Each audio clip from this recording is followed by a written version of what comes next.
Hello दोस्तों, स्वागत है आप सभी का केसीसी एजुकेशन चैनल पर। मेरा नाम है कौशल कुमार और दोस्तों ये चल रही है इंडियन मैपिंग की सीरीज। जी हाँ दोस्तों, अगर आप भारतीय मानचित्र को समझना चाहते हैं, भारत के एक एक राज्य को समझना चाहते हैं, उसकी हिस्ट्री को आप मानचित्र के माध्यम से समझना चाहते हैं, तो ये क्लास आपके लिए बहुत ही अद्भुत होने वाली है। चैनल पर अगर नए हैं तो चैनल को ज्वाइन कर लीजिए, अपने दोस्तों को वीडियो को शेयर कर दीजिए, क्योंकि भारतीय मानचित्र की जितनी भी समस्याएं हैं आपके मन मस्तिष्क में सभी का समाधान कर दिया जाएगा। चलिए, ये हम बात कर रहे हैं इंडियन मैपिंग की। अगर हमारी इंडियन मैपिंग में आपने पिछली क्लासेस नहीं देखी हैं तो हमने आपको उन क्लासेस में डिस्कस कर दिया है कि मानचित्र आखिर होता क्या है, ये मानचित्र की डेफिनेशन क्या होती है, अर्थ क्या होता है, कितने प्रकार के मानचित्र हैं और मानचित्र का विकास कैसे कैसे हुआ।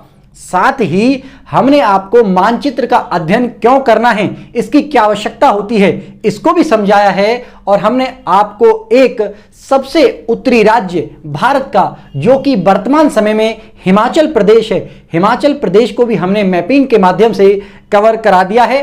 कुछ अब आपके हम आज पंजाब राज्य को लेकर आए हैं, क्योंकि यूपीएससी, पीसीएस, इनके पीटी के एग्जाम जो होते हैं, चाहे वो बीपीएससी है, इनके जो पीटी के प्रीलिम के जो एग्जाम होते हैं, वहां पर मैपिंग से संबंधित क्वेश्चन आते हैं, जिनको आप मैपिंग के बेस पर ही सॉल्व कर सकते हो। ना केवल यूपीएससी और पीसीएस जैसे एग्जाम में, बल्कि एसएससी, सीजीएल और आपका रेलवे जैसे एग्जाम में भी कुछ क्वेश्चन ऐसे आते हैं जिनको आप मानचित्र से कवर कर सकते हैं। इसलिए आपको मानचित्र समझना अत्यंत आवश्यकता है। तो चलिए आज बात करते हैं सबसे पहले पंजाब राज्य की। तो ये आप देख रहे हैं, ये हमारा पंजाब का मानचित्र है। आप पंजाब को देख सकते हैं और आप भारत के मानचित्र में भी जाके देखेंगे तो पंजाब की आपको स्थिति कुछ इस प्रकार की दिखाई देगी। और सबसे पहले हम बात करेंगे पंजाब के सामान्य परिचय के बारे में। तो चलिए, सामान्य परिचय अगर आप देखोगे तो भारत के अंदर अगर आप ये पंजाब राज्य की स्थिति देखोगे तो पंजाब राज्य की स्थिति में आपको इधर भारत का थोड़ा सा मानचित्र बना देता हूं। अगर ये आप इसको भारत का मानचित्र मान लेते हैं तो आपको पता चलेगा दोस्तों कि ये हमारा पंजाब का जो एरिया है, ये पंजाब का एरिया लगभग इस लोकेशन पर आपका पड़ेगा। पंजाब का एरिया कहां पर पड़ेगा? इस लोकेशन पर पड़ेगा। और ये हमने यहां पर प्रदर्शित कर दिया है। तो ये आपका क्या है? पंजाब का एरिया है। तो पंजाब के बारे में हम क्या बता रहे हैं कि पंजाब की जो स्थिति है, आप देख सकते हो कि उत्तर पश्चिम, ये हमारा जो राज्य है इसकी स्थिति उत्तर पश्चिम है। जी हां, उत्तर पश्चिम इसकी स्थिति मानी जाएगी। अगर हम इसके क्षेत्रफल की बात करें कि आखिर इसका क्षेत्रफल कितना है, तो उस क्षेत्रफल को अगर देखोगे तो 50,362 वर्ग kilometre. Point to be noted, kilometre नहीं, वर्ग किलोमीटर। क्यों? क्योंकि जब हम भूमि को मापते हैं तो ऐसे मापेंगे, इधर से भी, इधर से भी, इधर से भी और इधर से भी, ऐसे वर्ग के रूप में हम जमीन को मापते हैं। इसीलिए इसका जो क्षेत्रफल रहेगा, प्रश्न आ जाता है कभी कभी, 50,362 किलोमीटर। इसकी राजधानी चंडीगढ़, जो कि स्वयं अपने आप में क्या है? एक केंद्र शासित प्रदेश भी है और इसकी राजधानी हमारा चंडीगढ़ है। अगर इसकी राज्य भाषा, जैसे हर राज्य की एक भाषा होती है, आधिकारिक भाषा होती है, और उसके राज्य के ज्यादातर जो काम होते हैं सरकारी, वो उसी भाषा में हमारे संपन्न किए जाते हैं। तो इसकी राज्य भाषा हमारी पंजाबी है। अगर हम साक्षरता दर की बात करें तो साक्षरता दर का मतलब है कि कोई भी वह व्यक्ति जिसकी आयु 7 वर्ष की है या उससे ज्यादा की है और वह किसी सामान्य कथन को पढ़ने, लिखने और समझने में सक्षम है, तो यूएनओ के अकॉर्डिंग ऐसा माना जाता है कि वह व्यक्ति साक्षर है। तो इसकी साक्षरता दर को देखें तो 75.8% इसकी साक्षरता दर है। तो ये इसके बारे में कुछ सामान्य जानकारी। अब बात कर लेते हैं पंजाब के इतिहास के बारे में। जी हां दोस्तों, अगर आप इतिहास की मतलब पंजाब के इतिहास को या इतिहास की सीरीज को ज्वाइन करना चाहते हैं या समझना चाहते हैं तो प्लीज हमने प्राचीन भारत के इतिहास में कवर कराया है, जिसमें हमने पंजाब राज्य की भी क्या मतलब उसकी स्थिति भी हम बताने का प्रयास कर रहे हैं धीरे धीरे प्राचीन भारत में। लेकिन मॉडर्न हिस्ट्री में हम पूरे के पूरे पंजाब राज्य को अच्छे से कवर करेंगे। इस समय केवल हम संक्षिप्त जानकारी दे रहे हैं इतिहास के बारे में, केवल आपको आइडिया लगेगा, यह संपूर्ण इतिहास नहीं है, ये अधूरा इतिहास है, इसीलिए केवल ब्रीफ इंट्रोडक्शन दे रहे हैं इतिहास का। इसलिए आप इसको भूले से भी ये ना मान लें कि पूरा इतिहास मतलब पंजाब राज्य का इतना ही है। पंजाब राज्य के इतिहास के बारे में विस्तार से चर्चा हम आधुनिक भारत की सीरीज में करेंगे, जो हम आगे आने वाले फ्यूचर में लॉन्च करेंगे तब। चलिए, तो इसका संक्षिप्त जानकारी ले रहे हैं हम इतिहास के बारे में। तो इतिहास के बारे में सबसे पहले ये बताते हैं कि पंजाब राज्य में अगर आप प्राचीन काल से देखोगे तो प्राचीन काल के इतिहास हम जब पढ़ा रहे हैं, आप वहां पर भी जाके देखेंगे तो आपको पता चलेगा यहां पर हिंदुओं का शासन रहा है, और हिंदुओं में भी मुख्य रूप से मौर्य साम्राज्य और गुप्त साम्राज्य का यहां पर शासन आपको अच्छे रूप से देखा जाएगा। आपको अगर याद हो तो जब हमारा सिकंदर यहां पर आया था क्या करने के लिए, युद्ध करने के लिए, तो वो इसी क्षेत्र से वापस लौट गया था, इससे अंदर को भारत में नहीं आ पाया था। चलिए आगे अगर हम बात करें तो मध्यकाल, अगर मध्यकाल की बात देखें तो प्राचीन काल की होगी, मध्यकाल में देखें तो यहां पर शासन किसका रहा है, मुगलों का शासन रहा है मुख्य रूप से, और लोधी वंश का शासन यहां पर माना जाता है। आगे अगर हम बात करें 15वीं और 16वीं शताब्दी में जो पंजाबी हैं उनके एक गुरु थे, सिख गुरु, और उनका नाम था हमारा गुरु नानक देव जी। वो यहां पर आए और उन्होंने धार्मिक आंदोलन की शुरुआत करी, समाज में समाज सुधारक का काम किया, और उन्होंने ही सिख समुदाय का इकट्ठा करना मतलब इन्होंने प्रारंभ किया। चलिए आगे बात करते हैं हमारा क्या, इनके 10वें गुरु, जो इनके 10वें और अंतिम गुरु माने जाते हैं, जिनका नाम है गुरु गोविंद सिंह। गुरु गोविंद सिंह ये जो थे, इन्होंने हमारा खालसा पंथ की स्थापना करी, और यहीं से हमारा एक धार्मिक रूप ले लेगा हमारा पंजाब राज्य।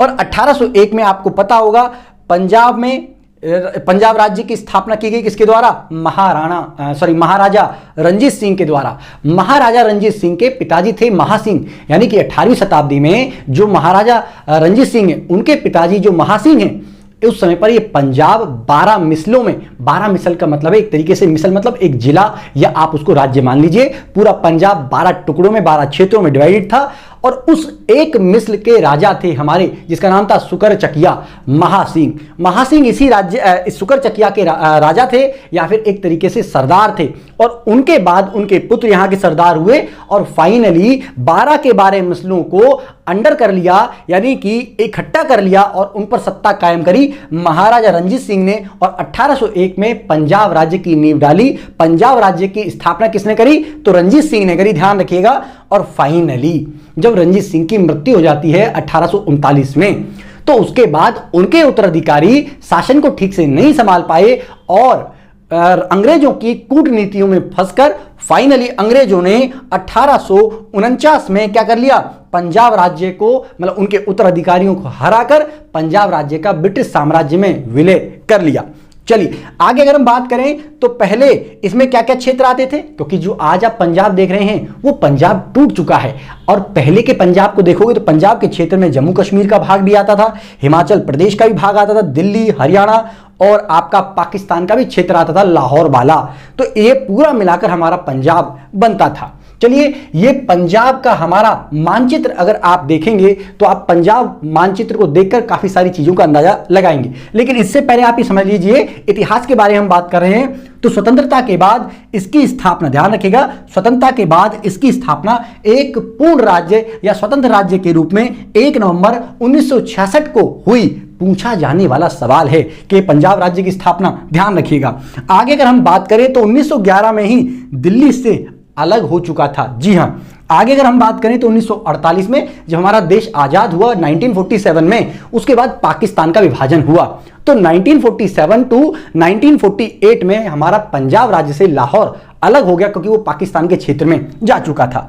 आगे अगर हम बात करें तो इसमें हरियाणा और जो पंजाब है उनकी भाषा के आधार पर भी या क्षेत्रीयता के आधार पर फिर विभाजन हुआ। तो 1966 में पंजाब भी हरियाणा भी पंजाब से अलग हो गया। इस प्रकार से पंजाब राज्य स्वतंत्र अस्तित्व के रूप में हमारा 1 नवंबर 1966 को आया। आई होप आपको इतना समझ में आया होगा। लेकिन अब हम बात कर लेते हैं कि आखिरी जो पंजाब है, ये तो पंजाब की ब्रीफ हिस्ट्री, मतलब कि एक ब्रीफ हिस्ट्री हमने दी, आपको संक्षिप्त इतिहास बताया है, लेकिन ये जो पंजाब है, इस पंजाब का क्या अर्थ है आपको समझ में आना चाहिए। तो ध्यान रखिएगा, पंजाब एक फारसी भाषा का शब्द है जिसका मतलब क्या है आपका, पंज मतलब होता है पांच, पंज का मतलब क्या होता है पांच, आब का मतलब होता है पानी, यानी कि एक ऐसा क्षेत्र जहां से 5 स्रोत हो पानी के, उसे कहा जाता है पंजाब। अर्थात पंजाब में उस समय पर जब पाकिस्तान का भी एरिया आता था पंजाब के अंदर, तो पंजाब में 5 नदियां बहती थी। कितनी नदियां बहती थी? 5 नदियां। कौन कौन सी? रावी, सतलुज, ब्यास, झेलम, चेनाब, ये 5 नदियां हमारी बहती थी। तो ध्यान रखिएगा, झेलम, रावी, व्यास और आपका सतलुज और आपका सिंधु नदी, ये 5 नदियां थी, है ना। मैंने आपका, चलिए ठीक है ना, एक देखिए जरा फास्ट, चेनाब मैंने बोल दिया, चेनाब थोड़ी सी गलत बोल दी, उसको थोड़ा सा सुधार लीजिएगा। तो झेलम, रावी, व्यास, सतलुज, सिंधु, ये 5 नदियां थी। तो यानी कि अभी आप देख रहे हो पंजाब में ये हमारी 3 नदियां, एक नदी हमारी थी और एक नदी यहां से सिंधु जाती थी, तो 5 नदियां थी, इसको मिलाकर ही हमारा बनता था पंजाब। तो आई होप आपको क्लियर हुआ होगा ये 5 नदियां कौन सी थी। अब बात कर लेते हैं दोआब की, कि दोआब क्या होता है। दोआब का मतलब है कि कोई भी एक ये नदी जा रही है और एक नदी ये जा रही है, तो इन दोनों के द्वारा अवसाद इधर छोड़ा जाता है, तो इस अवसाद से बने हुए मैदान को कहते हैं, 2 नदियों के बीच में जो मैदान पाया जाता है उसे दोआब कहा जाता है। क्या कहा जाता है? दोआब, यानी कि 2 तरफ से पानी है और उनके द्वारा अवसाद के द्वारा जो मिलकर जो भी स्थान बनाया गया है वो दोआब कहलाता है। तो आई होप आपको क्लियर हुआ होगा।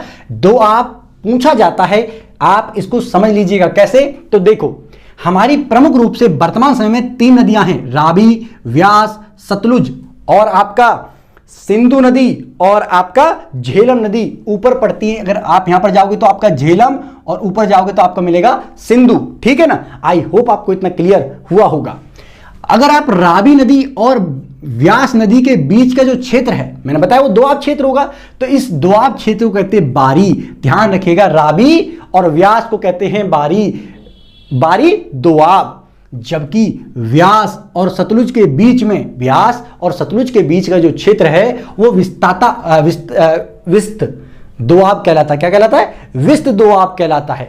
आई होप आपको क्लियर हुआ होगा। मैं फिर बता रहा हूं, हमारी रावी और व्यास के बीच का जो क्षेत्र है वो बारी दोआब, जबकि व्यास और सतलुज के बीच का जो क्षेत्र है वो हमारा विस्त दोआब कहलाता है। आई होप इतना क्लियर हुआ होगा। चलिए आगे बात करते हैं। तो ये तो हो गया हमारा बारी दोआब, ये हो गया हमारा विस्त दोआब, और जबकि नीचे का जो क्षेत्र होता है पंजाब का, ये हमारा मालवा का मैदान कहलाता है। क्या कहलाता है? मालवा का मैदान कहलाता है। मालवा का मैदान, मालवा का पठार अलग है, मालवा का मैदान अलग है, इस बात को ध्यान रखना है। तो अब बात कर लेते हैं इनकी सीमाओं की, इनकी सीमा की बात कर लेते हैं पंजाब राज्य की। तो मानचित्र पर डायरेक्टली उतर रहे हैं क्योंकि अब कुछ लोकेशंस आपको बताना स्टार्ट किया जाएगा। ये तो पंजाब राज्य का एक सामान्य परिचय है। जैसे राज्य यानी कि पंजाब राज्य की जो सीमाएं हैं भारत के अन्य किस किस राज्य से लगती हैं, तो एक तो लगती है हमारा एचपी, एचपी का मतलब है हिमाचल प्रदेश। तो हिमाचल प्रदेश, राजस्थान और हरियाणा, ये 3 राज्य हैं जिनसे पंजाब की सीमा लगती है। केंद्र शासित प्रदेशों की सीमा कौन कौन से? तो जम्मू कश्मीर और स्वयं चंडीगढ़ इसी के अंडर आता है। तो ध्यान रखिएगा, जम्मू कश्मीर और चंडीगढ़ से भी पंजाब राज्य की सीमाएं लगती हैं। अब अंतरराष्ट्रीय सीमा देखें कि इंटरनेशनल बाउंड्रीज की किससे टच होती है, तो केवल एक ही देश है और वो है हमारा क्या? पाकिस्तान। यहां से सवाल बनते हैं, इसलिए इनको समझ लीजिएगा प्लीज। अब बात कर लेते हैं कि ये पंजाब जो है सबसे ज्यादा प्रसिद्ध है कृषि के लिए। कृषि के लिए क्यों? क्योंकि देखिए ना यार भाई, यहां पर 5 नदियों का जल है और वर्तमान समय में 3 नदियां यहां पर हैं। क्या क्या? व्यास, रावी और आपका सतलुज। इन तीनों की तीनों नदियों के द्वारा जो जलोढ़ मृदा लाई जाती है वो इतनी उपजाऊ होती है कि यहां पर कृषि भरमार होती है। और हाल फिलहाल में आपने देखा भी होगा कि 12 जून 2020 को पंजाब में एक आंदोलन हुआ। वह आंदोलन दिल्ली तक आ पहुंचा था और इसको हमारा क्या कहा गया? पंजाब किसान आंदोलन कहा गया। पंजाब किसान आंदोलन कहा गया, जो कि हमारा कृषि पर 3 कानून बनाए थे केंद्र सरकार ने, उसके खिलाफ ये आंदोलन हुआ था। इसमें सबसे बड़ी समस्या जो थी वो एमएसपी को लेकर थी। ये एमएसपी क्या होता है प्लीज समझ लीजिए, क्योंकि ये भी क्वेश्चन पूछा जाता है कि मिनिमम सेल प्राइस यानी कि न्यूनतम बिक्री जो मूल्य है फसलों पर, एमएसपी मिलता था, इसी चीज को लेकर हमारा क्या था, ये इसमें विवाद चल रहा था। तो आई होप पंजाब का इंट्रोडक्शन आपको समझ में आया होगा। अभी नेक्स्ट वीडियो में हम पंजाब की लोकेशंस के बारे में एक एक करके बात करेंगे। तो चलिए मिलते हैं आपको नेक्स्ट वीडियो में, तब तक के लिए थैंक यू। जय हिंद, जय भारत।